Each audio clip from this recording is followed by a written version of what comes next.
everybody, and welcome back to the F2 show. I'm your host, Fraser Ford, and joining me to, well, let's discuss silly season, eh? I'm going to call it a silly season special. We have Inside F2 writer Lawrence Griffin with us. We have F1 Feeder Series podcast host Jim Kimberley with us, and we have Feeder Series commentator Chris McCarthy with us as well. Chaps, great to have you with us. Before we get into all of this, how are we all? Lawrence, enjoying the summer break? You've been away, haven't you? Yeah, I have. Lucky enough to go away over the summer break. It wasn't actually contrived by me to land at the summer break, but that's just how things have worked out. So that's been nice, and looking forward to coming back to some nice Formula 2 action after the break in Spa. Yeah, completely agree. Looking forward to that. Chris, last time we spoke to you, you commentated. Well, you were getting ready to commentate on the Formula 2 at Silverstone, weren't you? It seems like ages ago now, but how was that? Oh, it was an amazing experience. Landed on a really good race weekend. I think the sprint race probably still the best race of the season, in my opinion, and the feature race threw up some drama, to say the least, didn't it? And still went on to be a really good race as well once we cleared up the first lap incident, and thankfully both drivers were okay. Two new winners for the season as well, two rookies. It was overall just an amazing weekend. A dream come true for me personally as well. I've always wanted to commentate on F2 since I started in 2014. So it was a very surreal experience, and I have to say a massive thanks to the guys at F1 for giving me that opportunity, and to Alex Jakes, who helped me out a lot in getting ready for it as well. Yeah, I thought you did a brilliant job, if I may say so. Jim, how are you? I suppose the world of Feeder Series never really stops, does it? So it's been a lighter few weeks, shall we say, hasn't it? No Formula 1, Formula 2, Formula 3. Have you enjoyed the summer break as we're halfway through? Yeah, the headline acts have stopped, haven't they? There's still some things like, I think, Danish F4 and there's some British F4 on the weekend, but not so easy to watch or get so involved in. So it has been quite a bit slower, and even spent a weekend going to the beach with friends like normal people would, which is not really something I usually get to do. My day off is on a Wednesday, and I've just got all these friends saying, "Do you want to do this on Friday or Saturday?" I'm like, I can't, especially the time zone here that Formula 2 feature race is on at like 2 or 3 a.m. And so I end up trying to catch up on that without being spoiled. And the sprint races are on, feature F3 in particular, and Formula 1 qualifying at 7, 8 o'clock in the morning. So the idea of having a late night on the Friday or Saturday is rare. So yeah, it's been nice to feel a bit of normality. And the thing that really got me when I looked at some of the F1 calendar, I know we're all about Formula 2 here, but the F1 calendar, it's like there's a triple header left and there's all double headers after that, which I didn't realise until looking the other day. It's no rest for the wicked. I'm going to be enjoying those single weekends with no racing on. Yeah, make the most of them. I'm glad you feel like a human being again, which is very nice. Okay, let's. We're obviously in the middle of the summer break, aren't we? As we've just said, so we're not going to talk about the racing. We are going to talk about the driver market. Silly season is well underway, and it really took off at the start of the summer, didn't it? I think it's fair to say that a month ago, I think it's fair to say anyway that we weren't expecting much movement in the driver market for 2023. I think majority of people were expecting Seb to sign a 1-year deal at Aston Martin. I don't think anyone was expecting Fernando Alonso to move away from Alpine. And the only real seat we were discussing was the Williams seat, which Oscar Piastri seemed in a pretty good position for. However, Seb obviously dropped a bombshell number 1. Fernando Alonso dropped bombshell number 2, and Oscar Piastri then dropped bombshell number 3. And you guys will know that anyway. If you don't know that, where on earth have you been? You've missed that week in particular was, a pretty crazy week. So should we start by, I suppose, reflecting on the last month or so, Lawrence? I know obviously that's Formula 1 and we focus on Formula 2, as Jim's just said, but it does have a knock-on effect. So let's go back to before the summer break started. Obviously, Sebastian Vettel announced his retirement. Did you expect that? And did you expect what has then unfolded since to Lawrence, if you did, I will be wanting to get the lottery numbers from you. Yeah, of course. I didn't expect it. It didn't. It makes sense in a way in terms of how much more his personality and who he is a lot more involved now in things that are away from the track. as much as they are on it. So that move certainly makes sense, but I would have never predicted it.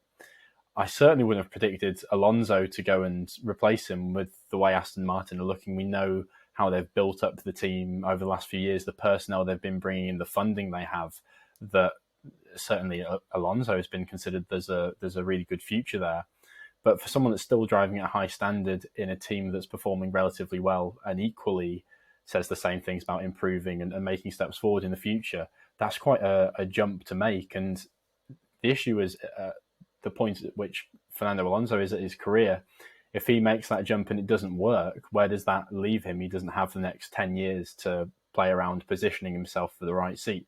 So a very interesting move. And then, of course, in much the same way that Alonso hadn't really communicated to the team that he was going to go to Aston Martin, Oscar Piastri, it seems, hasn't been communicating what he's been up to and potentially making a contract elsewhere, probably at McLaren, we don't know. And it's really left Alpine in a weird situation where they're thinking, well, who's actually going to be driving for us this season? And potentially that's a situation that one of the F2 drivers can take advantage of next season, because there aren't that many seats that look open for Formula 2 drivers to graduate to F1. Yeah, it's definitely looking that way, isn't it? Jim, Formula 2 champion Oscar Piastri. We spoke about him so much on the show last season, and he dominated. I think that's fair to say. We know how good he is. You were surprised at that, but are we looking at McLaren? Is that the only option, really, realistically? That he's why else would you turn down Alpine? No, I have no idea what's going on, but I cannot wait to find out. I don't think we'll ever find out the true extent of what's happening, which saddens me. Or maybe we will when Piastri's autobiography comes out in 30 years' time. So Drive to Survive? I don't know, because there's so many things. You know, when we watched Drive to Survive last year, and you had the Toto Wolff, George Russell thing, and you meant to believe that this contract was kind of signed in the Belgian pit lane. And it's like, well, that's not how it shook out. The dramatization of Drive to Survive is great for entertainment purposes, but when people as involved in the sport as we are, and the people who listen to this podcast, you do know some bits just aren't. That's not how it actually played out. So I really don't think we'll have it. I don't know where he's going to end up. McLaren, as everyone seems to suggest, is a likely one. There's a lot of smoke, and there must be some fire somewhere. But for the longest period, we thought he was going to be going to Williams, possibly on a loaning situation. And then I feel Logan Sargent might have upset some of that. It does seem like Latifi's days are absolutely done. I don't know if any team's needing the finances that his dad's company will bring. Maybe Haas, maybe. I don't know. But from Piastri's side, it's almost Alpine still want him, possibly. McLaren want him, from what people are suggesting. And Williams might want him. I don't know. Somehow he's gone from having no seat this season to 3 possibilities for next season. But I just worry that whatever kind of court of arbitration might have to get involved ends up with him either at Alpine, who then are begrudging him, or finding McLaren are wrong and they can't sign him, and Alpine end up getting, well, from, I don't know if you guys have seen this, but from rumours about Mick Schumacher starting to have contract negotiations or something, and Piastri could be left with egg on face and without a seat. So we're all speculating. We have no insider gossip. The only stuff that I know from some contacts is that there's some speculation that, I'll quote, Webber and Alonso might have been doing this and planning this when the opportunity presented itself. And some other speculation I've seen suggests that's the case. But I don't know if they're the right legal people to make sure this is, cast iron. But yeah, I feel some of the stuff that's happening at Alpine, with Laurent Rossi thinking he had all the cards, and he played against Fernando Alonso, who's been playing politics since he was about 2 years old. You're going to lose. Like, Alonso is such a political player, and my God, if I don't like him keeping other people out of seats, but if he brings this sort of drama for a silly season, I'm all on board for it. So thank you, Vettel, for stepping out to allow Alonso to have this political masterclass. I can't wait to see how it shakes out. My highlight of the summer so far has been his Instagram story just after Oscar Piastri put his tweet out, which I thought was unbelievable. We all know what he was doing. Chris, I suppose who's in pole position in your books to get the Alpine seat right now? Is it Daniel Ricciardo?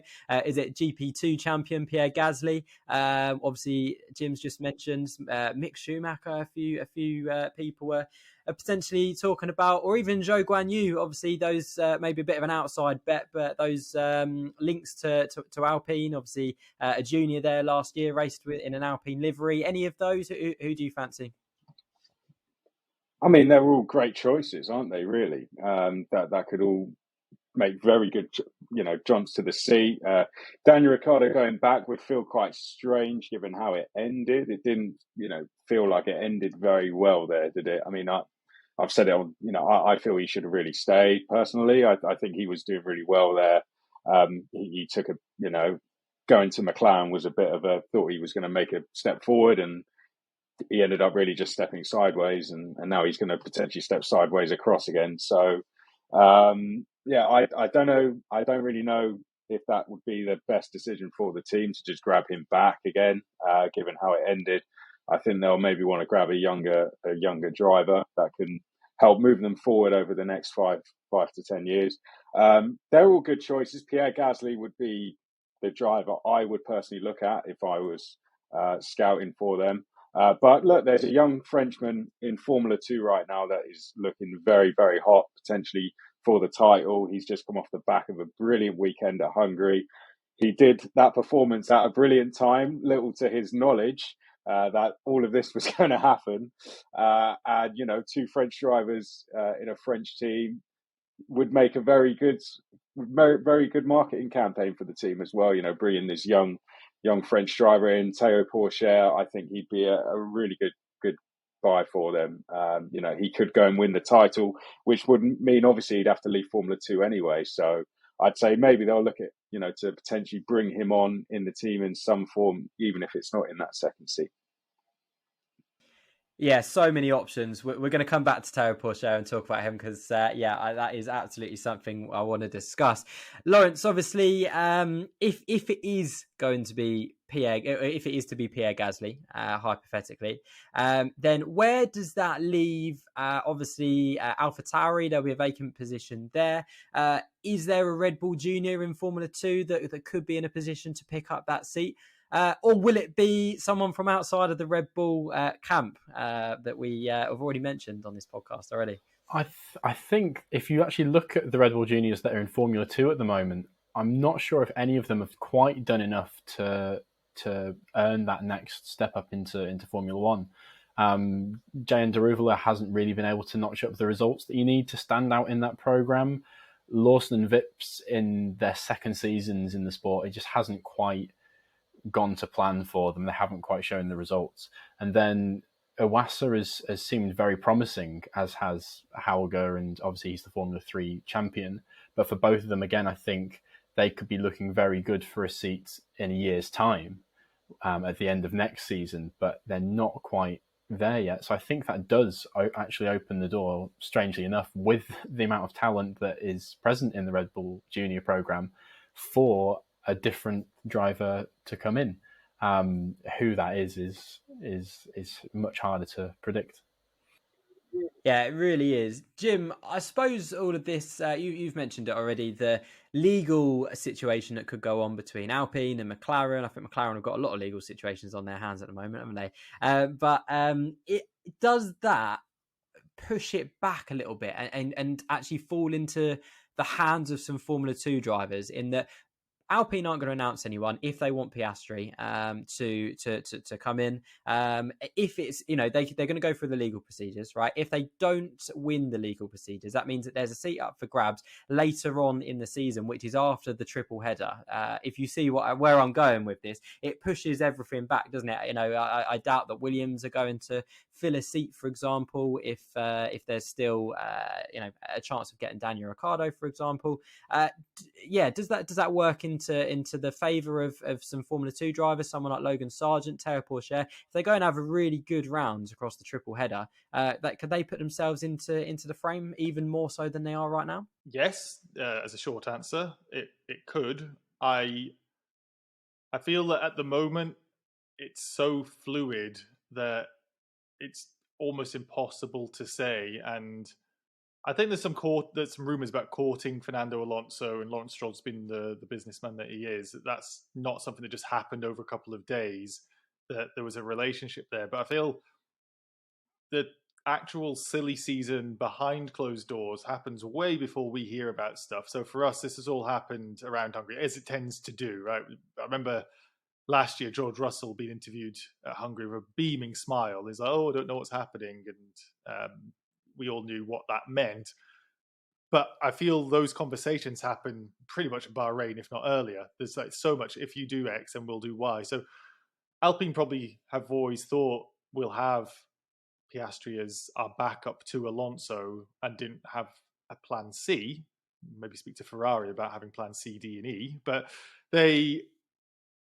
now going to be looking at that, right? It's not going to be a situation where they'll think, "Oh, we'll wait and make sure if Piastri, we'll get Piastri, but if he doesn't, then we'll assess the ground." They'll be having those conversations today, because it'd be just so amateur not to. So the triple header will be important, but they will have some drivers in their targets who could make the step up, but who those are, it's not so clear cut. So Williams obviously have got dibs, so to speak, on Sargent. Pourchaire, lest we forget, is tied to the Sauber program. I don't know what's happening with Zhou Guanyu, and he's done so much this season. I think surprising everybody, and probably frustrating in a really good way for Fred Vasseur. It's like, well, what am I going to do with you now? Because you're not going to get rid of Bottas. That's a real safe pair of hands. But Zhou Guanyu looks like he has done way more than I ever thought, and that's with no disrespect to him, but he's done way more than I thought he could have this year, that he deserves a second season. But maybe that's the thing, that Alpine will be looking at Zhou Guanyu potentially and making those sorts of, well, this is what we're going to do. But when you have those flow diagrams and it's like, if this, then that, and if this, I can imagine several teams have that in their, like on a whiteboard somewhere, to try and say, what's our plan? What's our ideal situation here? And you brought up the Gasly thing. I can't imagine Red Bull really wanting to let go of a driver of his talents, even if he's not going to make it to Red Bull, and he's contracted for next year. But we saw with Vettel how much a contract is worth when it was the Ferrari situation. We saw how much a contract's worth with Perez, and it's just, there's so many things you just don't know what's going to happen. It's Ricciardo's situation. I don't know. That's the thing. So the drivers can do whatever they want the next 3 weeks or the next the triple header, but I don't think it's going to make any difference to the actual stuff. People have got those plans set in motion probably from the second Fernando Alonso said, "I'm off, I'm going to Aston Martin," and then frantic, "We need a meeting now, what we're going to do." Those sorts of things were happening then, and there might be some element of, if the triple header does X, Y, Z, then we'll do A, B, C. But we're in uncharted territory, really. Chris, obviously, if we rewind 12 months, we had 3 Alpine juniors absolutely smashing it in Formula 2. And had this situation happened a year ago, they're probably rubbing their hands together saying, perfect, we're able to put one of our Formula 2 drivers into, or juniors into the seat. Have they, I don't want to say messed up, that sounds really harsh, doesn't it? But, not having... I suppose some talent in Formula 2. Obviously, Jack Doohan, but it's his first season in Formula 2. Ollie Caldwell as well. Yeah, what do you make of that situation? I mean, I think it's just all a really unfortunate situation for them. I'm not saying this to criticise Oscar Piastri in any way, but they put a lot of backing into him over the years. They brought him through the ranks. I don't think they expected this in a million years to get to this stage, to have him on the bench for a year and then to find out he's going elsewhere. So I think they planned it very well. It just, the driver just had other ideas without their knowledge. And obviously, Oscar's got to do what he thinks is best for his career. That's motor racing, and that's what he's going to go and do. But yeah, I think they've just been a little bit unfortunate there, really. As you said, timing is everything as well in motorsport. Jack, they're in a year further down the line, and he'd be rubbing his hands together right now, and he'd be straight into that seat probably. So yeah, he hasn't quite arrived at the right time to take advantage of that, but. There's other Alpine juniors, I'm sure, that can, people tied to that can come in and take advantage now. But yeah, I think I'll say it again, I think they have just been, a little bit unlucky there, really, with the amount of backing they've put in, and all of a sudden it's kind of flipped on its head. Do you think, Chris, and sorry to interrupt before you go in for it, but do you think that some of it is of their own making, with them not giving any sort of direction to Piastri? Because if I were in charge, and I thought, well, Alonso doesn't want to leave, which is what it seemed to be, I've got that Williams seat sorted out ages ago to be like, this is what you're going to do. I don't know what the deal with this 1st of August speculation. I know you probably all know about this. That was a cut-off date. If they didn't try and preempt that, that's really amateur. But I just feel like that some of this is of their own making, and they have to put their hands up and say, we should have really sorted this mess out months ago. Possibly, it'll possibly be a lesson learned. Look, if you're going to have a driver sit on the bench, they might start looking elsewhere. Their eyes are going to start looking around the paddock ultimately as they sit there and look at how the other cars are performing, and you're in the paddock, not in that car all the time. Conversations are naturally going to start happening, aren't they? That's just part of being around the paddock. So, yeah, maybe going forward, if they're going to do that again, they'll lock in a deal where there is a plan in place where, right, you're going to come in and be a reserve for a year, and then the deal's in place that you're going to take the seat the following year, and that's locked in.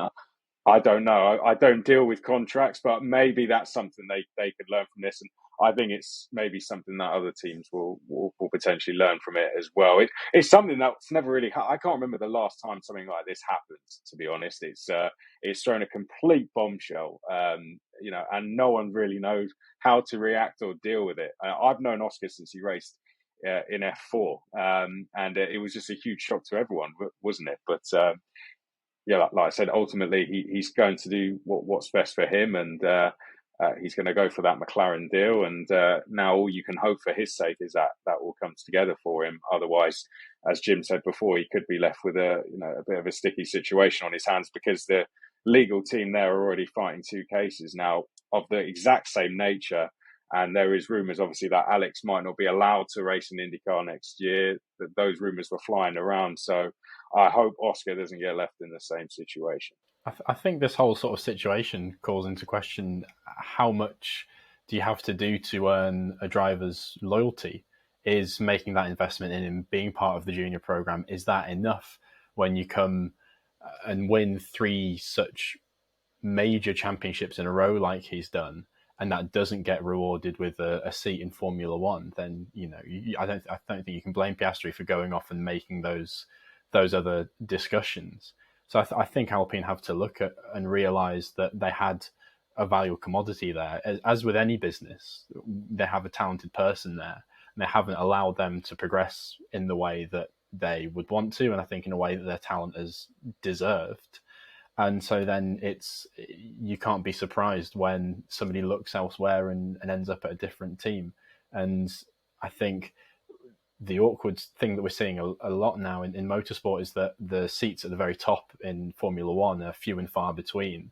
And often, if you want to make that step up, it's not necessarily going to fit with the team that you've been affiliated with already. We saw it with Guan Yu Zhou last year. And so I think Formula One teams in general and junior programs are really going to have to look into how are we making best use of the talent we have, and how are we actually retaining it when it does come there. I think Red Bull are in a weird situation whereby I don't think they have anybody to make that step up this year. But then if they get somebody in for the coming season, that might then block the talent that is ready next season. If Dennis Hauger does what Mick Schumacher did, use the first season to gain experience, then put in a proper title charge in the second season, then will the seat be open for him, or will it be similar to what Sauber have done in getting in Guan Yu Zhou from a different program? And now he's doing well, and he's actually blocking that seat potentially from Théo Pourchaire, making what would be the most clear straight step up for him into Formula One. So the whole situation in the last few weeks, and in fact the last couple of seasons, has made it really confusing, and the affiliations drivers have is almost getting thrown out of the window because they're being pragmatic. They just want to get on in the sport. So I think that's something that everyone will want to be having a look at. So I said the unprecedented thing earlier, and it's like a situation with the academies. That wasn't a thing, 20 years ago, 15 years ago, and it's almost now we're in this problem because we haven't really, or the drivers and teams haven't really anticipated what you do in these situations. Red Bull are kind of covered because they've got the junior team. Mercedes are covered because they had that partnership with Williams. But then you have Alpine's situation where it's like, well, we don't really have anyone. And Ferrari are in the best position because I don't know what this deal is now with the Haas and Alfa Romeo, but they've always had that connection. And with them providing engines, they've always been like, okay, we've got this driver, we want to put him in. So if Arthur Leclerc did a terrific season next year, they're going to find a house for him. But I don't know if this is going to be something we're going to have to, somebody's going to have to reassess how academies work, because the ideal is this is your funnel and you come up here. But when there's only 2 teams or 1 team to go to, that's not going to work because of how long contracts are getting signed for. I was massively surprised when Ocon signed such a long contract when they had so many promising junior drivers. Sorry, Chris, I knew you were going to say something. Well, no, I was going to say, you have to remember how quickly Oscar Piastri rose as well, right? He won 3 titles back to back. And I don't think Alpine ever expected him to be in a position where he wasn't allowed to race in F2 by the end of 2021. And I think they almost got to the point where it was, what do we do with him? There's no seats at the inn. There's been many F2 champions who found themselves in those situations. One of those might just be coming back now. And it's been far too long for him away from the championship, from the paddock, Nick de Vries. Hopefully for his sake, he gets to come back. He just won it at the wrong time. It was as simple as that. And I think Oscar almost won it too quickly. I know that sounds absolutely bizarre to say, but had he had 2 seasons in F2, everything would have worked out probably perfectly for him. But he almost came up the ranks so quickly that I think, as Lawrence and Jim have said, Alpine, I think, just didn't really know what else to do with him. They had nowhere else to put him there. It was their only option was, let's keep him in the paddock and keep him as close to us as we can so we don't lose him. But in doing so, his attention's gone elsewhere, and now it looks like he's off to McLaren. About the issue with junior driver programs and also the chaos that has been created, where does that leave somebody like Felipe Drugovich, who isn't affiliated with any Formula One teams? Is it actually the perfect situation for him to take advantage of that? I'd be interested to know what you guys think of that idea. I was going to say about Felipe Drugovich, a man that he's leading the Formula 2 Championship at the moment over Théo Pourchaire, over Logan Sargent, and we haven't even mentioned his name. Is he in a good position in that he isn't affiliated with any teams, as Lawrence has just said, or does that almost put him at a little bit of a disadvantage? Jim, what do you think? Or Chris, either? I think he's at a disadvantage irregardless. I think at the moment, and the reason we haven't mentioned it because we're not, I don't want to say experts, but we've got a pretty good idea how Formula 1, Formula 2 and the feeder series work, that we know unless you have a shed load of money or a partnership with a Formula 1 team, you're not going to get up there. And if the rumours are to be believed that we've got Drugovich looking at going to IndyCar, that's just clever. That's the route he's going to go to. I know that there's some other rumours that he might go to Aston Martin, a reserve driver role, but it's kind of like, to what end? I don't think being a reserve driver is going to net you a race seat with the way the season is, or Formula 1 is, and the way Aston Martin are with the money they've got. I mean, at current rates, they'll have Lewis Hamilton in a few years when Alonso decides to jack it in, and then they'll have Verstappen after. It seems to want the world champions there. But yeah, I don't think Drugovich is going to make that step up. But in a similar thing to De Vries, it's not like he's done it in his rookie season. It's a third-year driver. It's almost the expectation that you've got to be a championship challenger or doing it. And I do think he's a talented driver, but it might have tarnished his reputation last year, getting completely outshone by Zhou. That you almost expect him to be leading the championship, or at least right up there.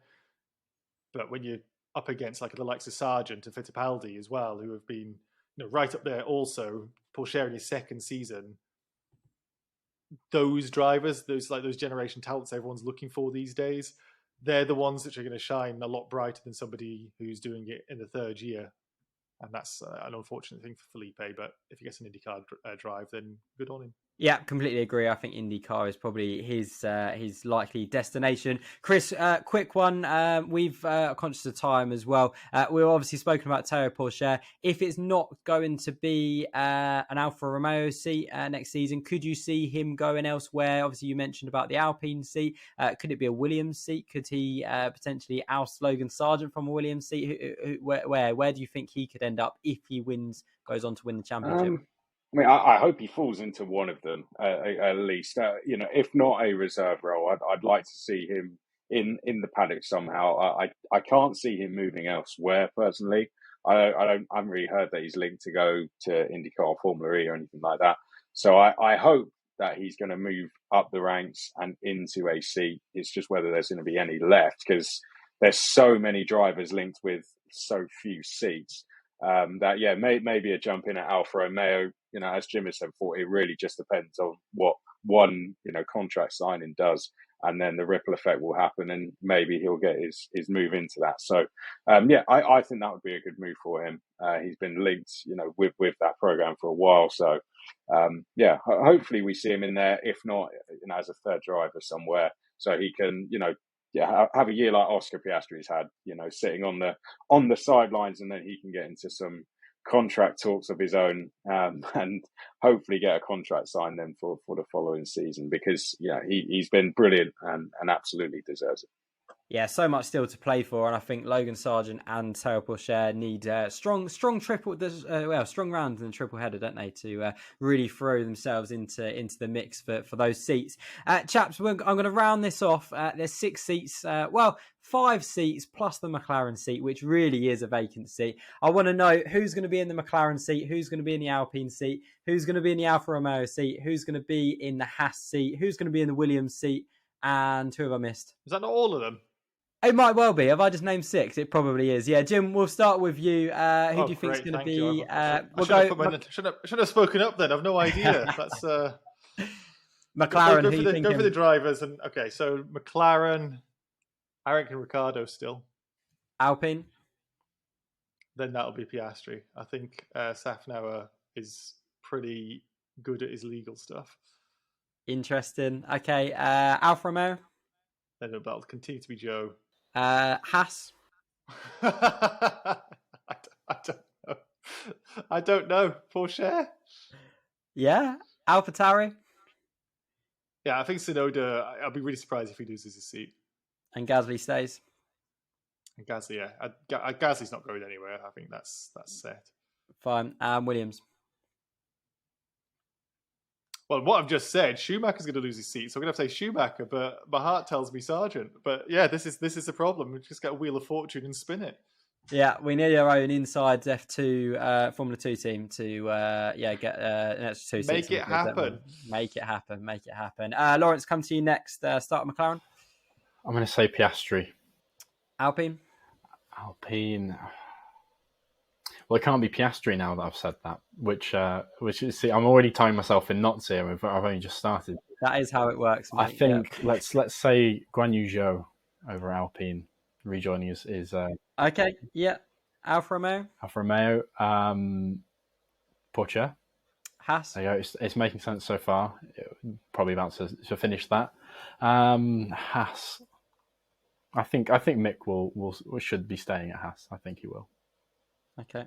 AlphaTauri. Tsunoda stays. I think Tsunoda stays. I think that he's done. It's unclear whether Gasly's had a bad season or Tsunoda's had a better one, or the car's been more difficult this season. I think they'll keep him. He's fast. Okay, cool. And Williams.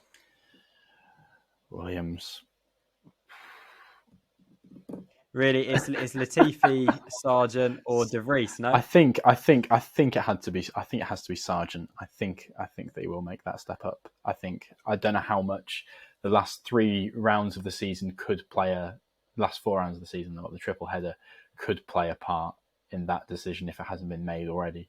But I think he has a good shot that season. Chris has to get this nailed on, by the way, because he's had time to get this perfect.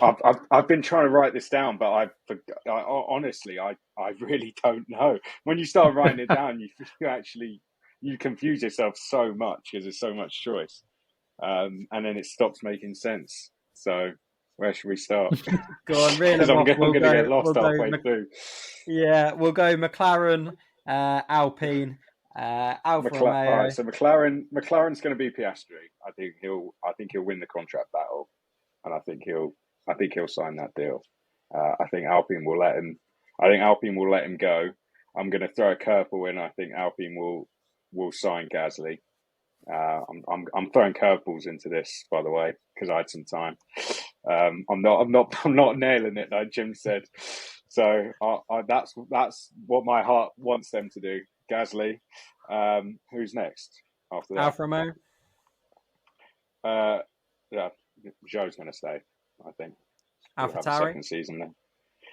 I'm going to throw. Tsunoda's obviously going to stay, and they're going to be forced to bring a Red Bull Junior up.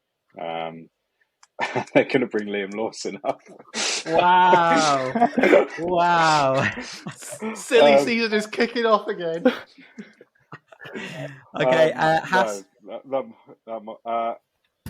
so Williams will be De Vries, I think. Is Jim actually left because of that? I forced him to leave. There you go. He's gone. And Haas, I'll go for Sargent. I think he deserves a seat. So there you go. Really, honestly, that is really hard to do that. I'm sure we're going to be talking about this. We could probably sit here for another hour talking about this if we had the time. But we don't have time, unfortunately. That is all we have time for. By the way, we didn't even get into the fact that Helmut Marko has been praising Mick Schumacher recently. Porsche coming in, potentially. The German link, could Mick Schumacher go to AlphaTauri if they didn't want to bring a Red Bull Junior? We didn't even get into it, but what we'll do, we'll ask you guys at home to leave some comments on social media, on our YouTube channel. Let us know what you think, who's going to end up where, and what Formula 2 drivers could end up in Formula 2 next season. Please let us know what you think. Make sure you give us a 5-star rating if you've enjoyed the show. Basically, give us a thumbs up. As I said, comment some things on YouTube, so on Apple Podcasts, on Spotify, whatever you're watching or listening on. We really appreciate it. It really helps. Hashtag the F2 show if you have any questions or there's something you want to talk about on the show. We'll be back next week to preview Formula 2 returns to Spa next weekend. I don't know, maybe next Tuesday. I don't know when it's going to be released, but we will be back. So keep an eye out on social media for that. But until then, I've been Fraser Ford, and from all of us here at Inside F2, we'll see you next time.